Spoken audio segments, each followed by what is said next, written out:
Hello everyone, I am Mariam. I'm glad to see you here, and I'm today going to present my capstone project, which is design and development of LOTUS Unmanned Surface Vehicle. My supervisors are Levan Stepanyan and Vahagan Mkhitaryan, and advisors are Arman Asadrian and Garabet Khazanchan. So here we go. First, I will go through a little bit of introduction of USVs, their applications, existing models. Then we'll go to identification of our problem, project motivation, then research, objectives of the system, and then we'll talk why Lotus, the iterations of our design, the material choice, electronics and probes considerations, the final design, mechanics and electronics, manufacturing stage, calculations and analysis, and system performance testing, of course. So what are unmanned surface vehicles in general? Unmanned surface vehicles are watercrafts that operate without an operator. They basically float on the water surface by themselves. And why they are used? There are multiple applications of USVs, like environmental monitoring, which includes water quality testing, pollution detection, military and security, mine detection, perimeter patrols. Also oceanography, which is mapping the seafloor, commercial usage, agricultural usage, and of course it can transport some loads from place to place. So at the beginning of our journey, we knew that we wanted to do something related to water, and we were considering some ideas, so to say, and we went to the Hakobyan Center of Environmental Scientists to consult with Garabet Khazanchan, who is a lake specialist and could identify the problems that we have in Armenia in order to develop a project that directly assists scientists or people who deal with water systems in Armenia. So we learned that water sampling in Sevan is maintained only 9 times a year because of multiple problems. The most important of those problems are that Sevan is not the most quiet place, so to say. The measurements are difficult, especially the measurements at different depths.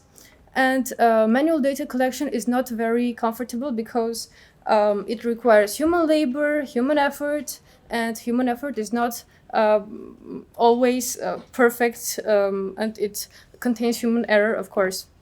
And of course, some existing variations of such vehicles are very expensive and oceanographic. So we tried to analyze more and did research of some existing vehicles that there are.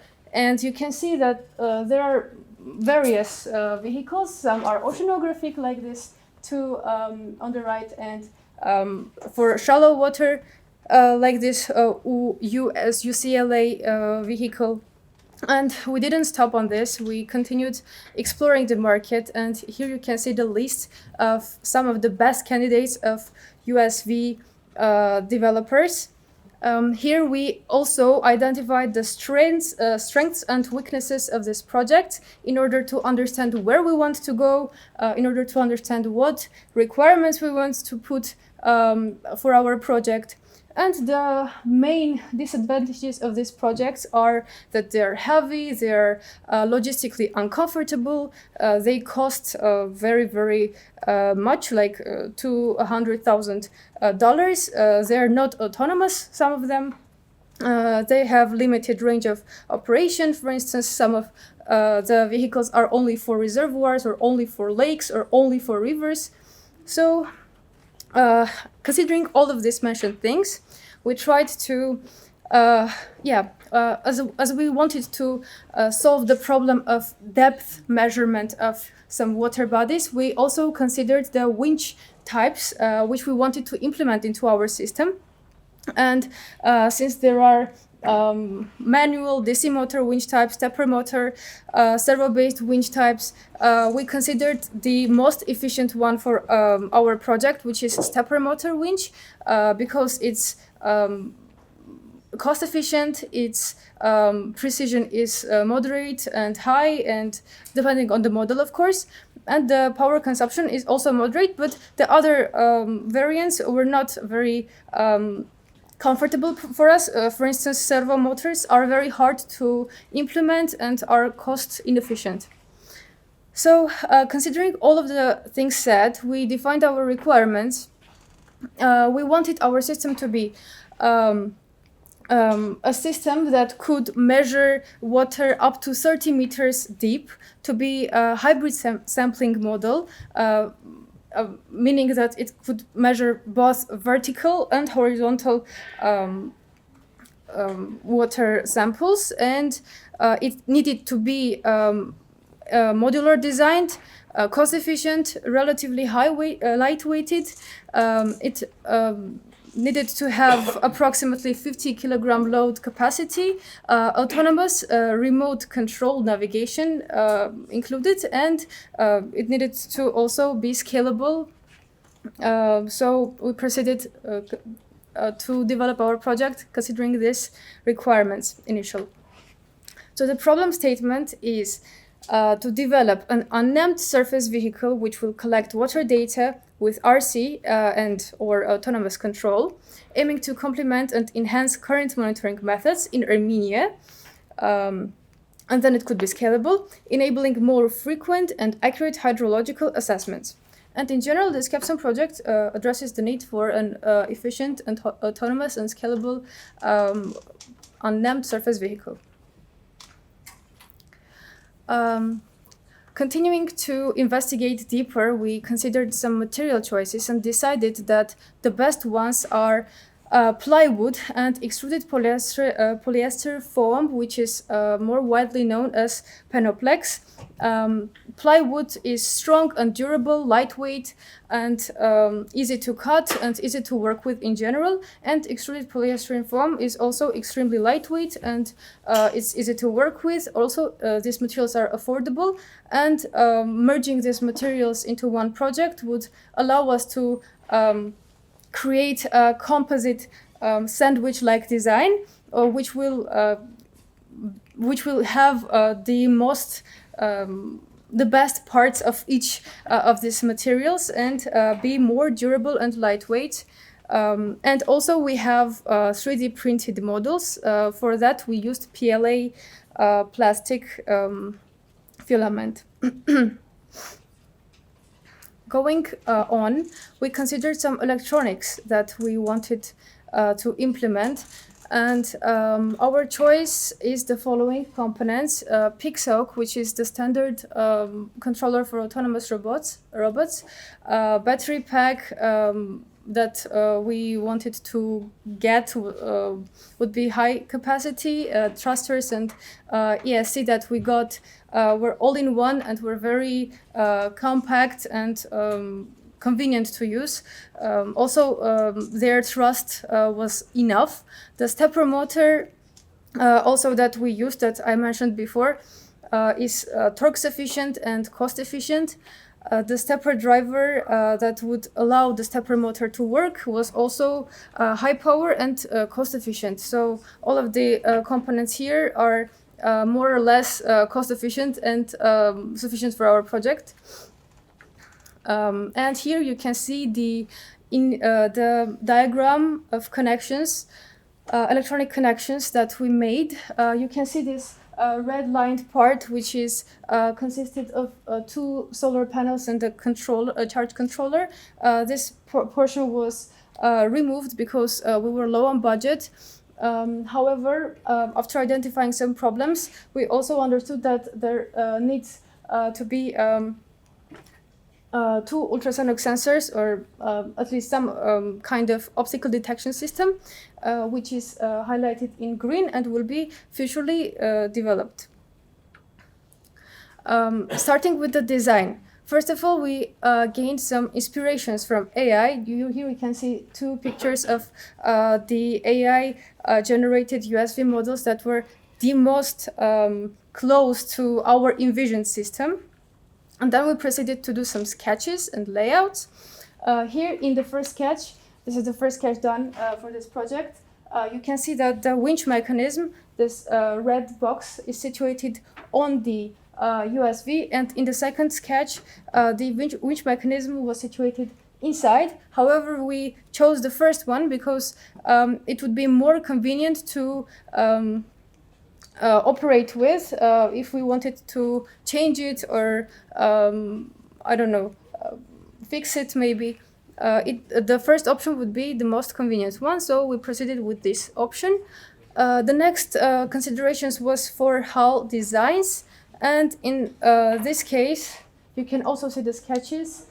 We considered multiple designs, also not only monohull designs, but also catamarans, was, but the best ones were monohull flat bottom designed because they were a very high energy sufficient, and they also were the best for manufacturing minimum viable product that we wanted to make.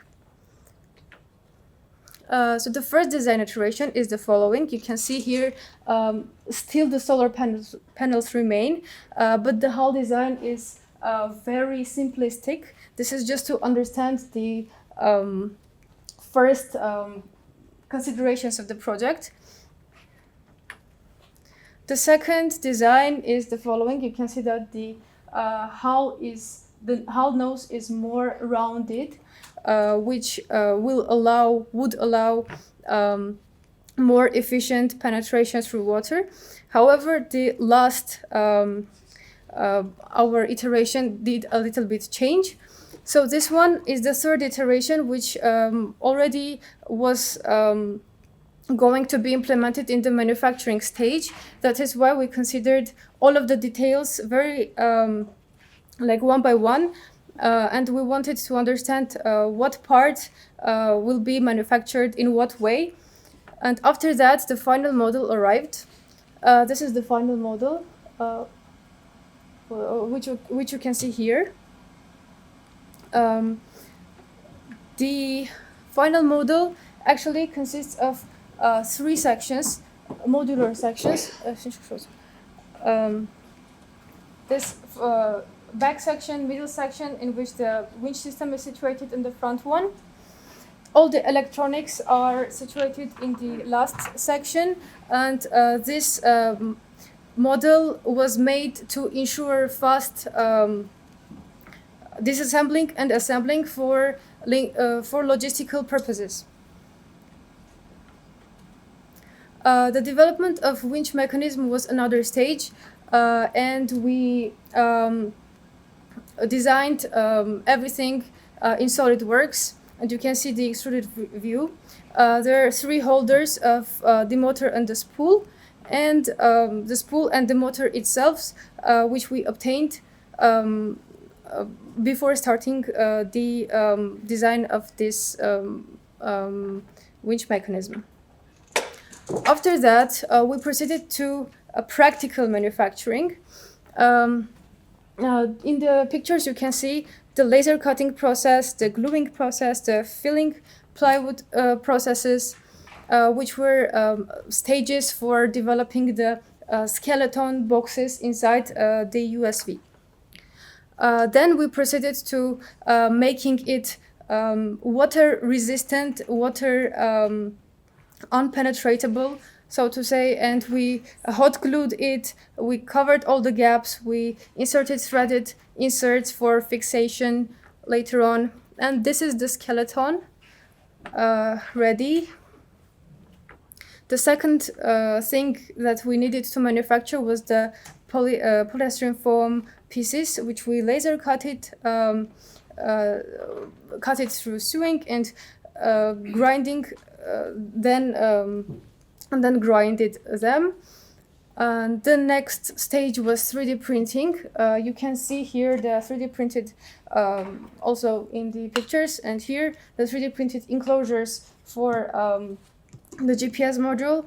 One were not the best, so we proceeded to make the next one. And the other parts that we 3D printed were spool enclosure. The first iteration of our winch mechanism did not work because we purchased a wrong thread. It was too large. It went outside of its borders like a spring, and we couldn't enclose it, and even this enclosure didn't work, so we just changed it. I printed some tests, small parts of the ready winch system that you can see. These tests allowed me to, without wasting filament, understand the precise location and placement of the necessary bolts, and then proceed to the real manufacturing, 3D printing. And the manufacturing stage 4 is basically assembling and creating this look of the system that you see. Also, on the way, we corrected the errors that were made during the manufacturing stage. Here you can see that we're spraying gap with polyester liquid foam, and then putting putty, cutting and fixing rods and connecting the wires were also a part of manufacturing process. And the overall tools that we used, you can see here. These are the usual tools that you may know, but we also proceeded to making custom tools that we needed to, for instance, grind these parts of the hull to make them even. And after grinding everything and smoothing, we proceeded to painting it. The paint is not a usual paint, it's a special paint for pools that is elastic, and its base is resin, so it will ensure water resistance. And here you can see the rubbers glued on the edges of the box to ensure tight fixation, and the electronics are inside. So the software used were basically Mission Planner, the software that drives the stepper motor, the Polytic driver software. And here you can see an autonomous operation flow chart. So basically the flow chart is giving the mission to the USV, the system boots up, it then navigates to a point, and this future development part is not actually implemented yet because we don't have the ultrasonic sensors. However, it may also detect an obstacle and change its way. So it's going to a point, and then after finishing its job, it receives the probe back and goes to another point. So I think you already know why it's called Lotus, but I will say, just in case, that the stem of the lotus flower is very like the probe, and the flower itself is on the surface of the water. And also Lotus is not just a flower name, but it's also an abbreviation. It means Low Range Observational Tool for Underwater Surveillance. Regarding calculations, we, after developing the boat, because we couldn't estimate the weight during the process because it was too messy, we just changed some parts on the way. So after developing it fully, we calculated the weight, and with the battery, which is 2 kilograms, this whole boat is 30 kilograms. We calculated also the buoyancy, and it potentially can carry 170 kilograms of cargo. This is a lot. We exceeded the requirement. Afterwards, we calculated, experimentally calculated the probe weight that could be efficiently submerged and retracted from the water. We took basket and put some weights and tested the winch mechanism, and then determined that the probe needs to be approximately at maximum 1 kilogram and 200 grams. And this one, the probe that we made experimentally, consists of a camera, a flashlight, and a little basket, which was 3D printed. It is almost 500 grams, which doesn't exceed the limit. And here, of course, you can see the testing. This is the first time that we tested.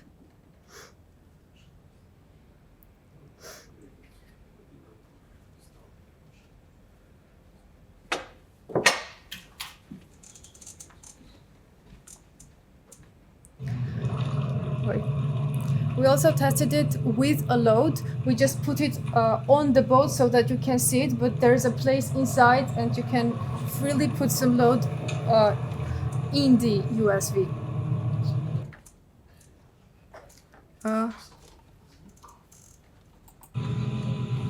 You can also see that the winch mechanism is working properly.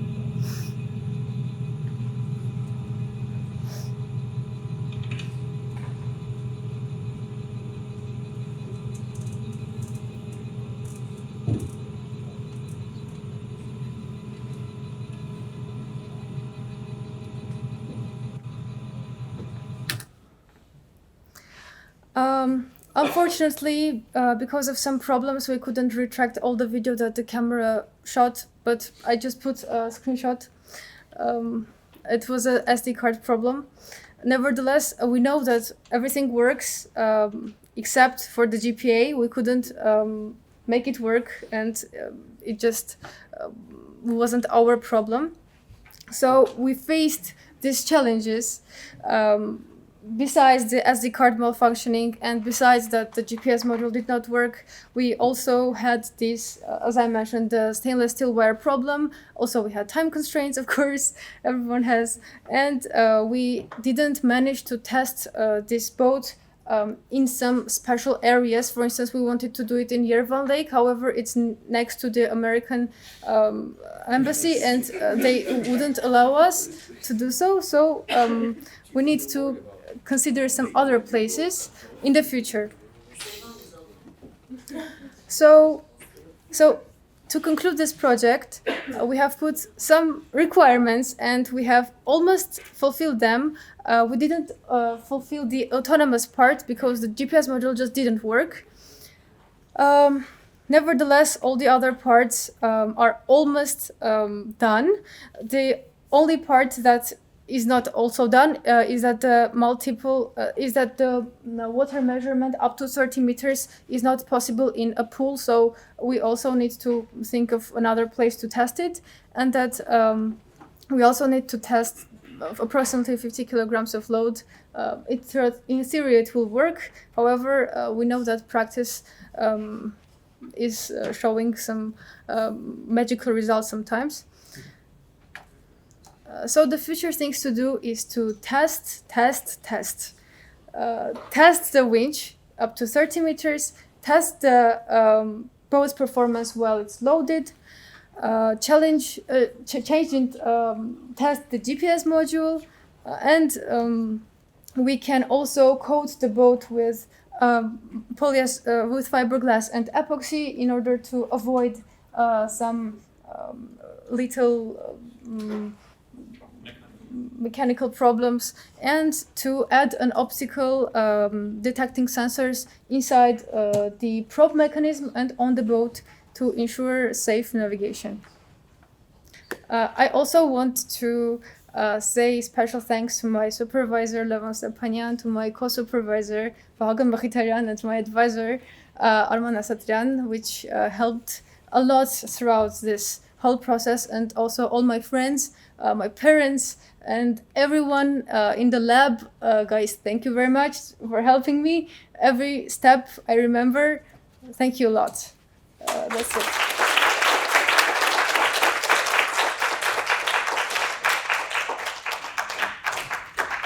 If I can start.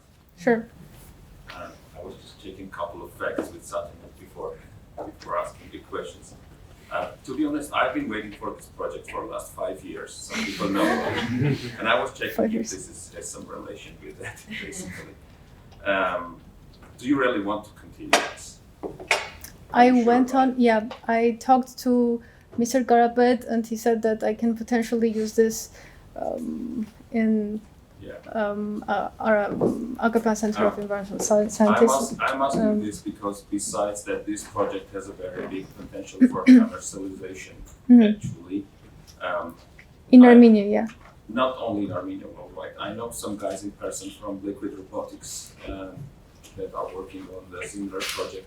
And I know a guy in California who did a project with this and sent it out to the ocean, which successfully arrived to Australia. Oh, nice. And couple of things as a recommendation for the Armenian lakes. I would recommend you to replace the engine's props with the steerable jet, which I can give you actually, which works with the same kind of controllers with the Pixel and similar.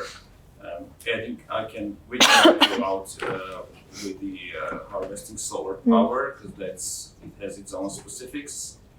And there's more ideas on this. I just don't want to spend the time here with it. There's a lot of questions. We'll take it offline. It's a really good job with multidisciplinary. Thanks. If I could just jump in and echo Hyde's point on that very last point. So yeah, the scope on your work is just, I think, amazing in terms of breadth. Just one additional contact, Nare Karapetyan. I don't know if that name ever came up in your contacts or knowledge. She's a CIS graduate from, I don't know, a decade ago. And I was just looking her up, she's at Woods Hole Oceanographic Institute now, and she gave a seminar here maybe 4 or 5 years ago in marine robotics. So she does a lot of path planning, surface and underwater robot work. So if that direction becomes interesting, and she's another great resource, part of our CSE family. Thanks. You can put her up, or we'll put you in. A couple of questions. How do you measure the length of the tether that has been expanded? And where your probe? How deep is it? How deep is your probe? For the first test, we didn't because we didn't have enough space. That's the additional thing that we want to do. But, have you considered any measuring device? How long is your tether that has been We considered some measuring devices, but to implement a precise measuring device, we need to have an optical cable. So for this minimum viable product, we have no optical cable because it's very cost inefficient and it requires more battery power. It requires another spool or another motor, for instance, to have like parallelly situated next to this one. Marks on your tether. The question was, Could be, how do yeah. you measure how much Photocouple cable will- that's got? yeah. That's the We didn't. Oh, yeah. That's it. That's the thing that we want to do. About this, the motor is a stepper motor. So if you assume that it doesn't keep any steps, you can just mathematically calculate how much it's. Uneven roll up. The best way would be That's the also thing. consider that the prop can be tilted Yes. because of the underwater currents. So the best way would be to have a pressure sensor inside the prop to measure the pressure of the. But we don't have a connection with the prop because there is no survivor. That's what I was trying to explain. We don't have a connection with the prop because of the missing cable. If we have a measuring unit, for instance, that the thing that you said, just marking on the wire, it wouldn't help because it's not guaranteeing a very vertical submersion. It's going sideways.